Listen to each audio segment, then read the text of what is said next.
आज समझेंगे Warner's theory of coordination compound. तो वार्नर थ्योरी का पहला पॉइंट कहता है in coordination compound metal atom show two type of valency. तो कह रहा है कोऑर्डिनेशन कंपाउंड में जो यहाँ पर ये मेटल होता है, जैसे कि यहाँ पर Fe है, ये दो तरीके की वैलेंसीज दिखाता है, नहीं कि दो तरीके के बॉन्ड बनाता है। एक को बोला है प्राइमरी वैलेंसी और दूसरे बॉन्ड को हम कहते हैं सेकेंडरी वैलेंसी।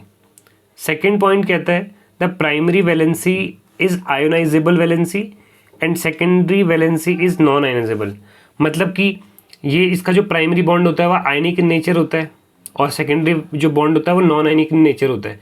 जैसे कि जो पोटेशियम है वो इस मेटल के साथ आयनिक बॉन्ड से जुड़ा हुआ है, तो अगर इसको मैं वाटर में डिजोल्व करूँगा तो ये जो 3 के पॉजिटिव आयन है वो अलग हो जाएंगे, लेकिन CN अलग नहीं होंगे क्योंकि ये आयनिक बॉन्ड से जुड़े हुए नहीं है Fe से, ये नॉन आयनिक बॉन्ड से जुड़े हुए हैं। अगला पॉइंट कहता है the primary valency correspond to oxidation state and the secondary valency correspond to coordination number. तो ऑब्वियस सी बात है, अभी जितने आयनिक बॉन्ड बनाएगा उतना ही इस पर चार्ज होगा, और एटम पे जितना चार्ज होता है उसको हम क्या कहते हैं, उसकी ऑक्सीडेशन स्टेट।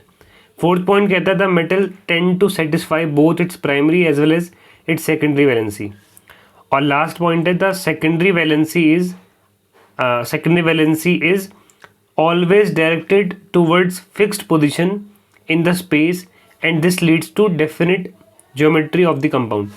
तो यहाँ पर ये कहता है कि जो यहाँ पर ये मेटल होता है इसकी जो सेकेंडरी वैलेंसी होती है, यानी कि जो कोऑर्डिनेट बॉन्ड होता है वो डायरेक्शनल इन नेचर होता है।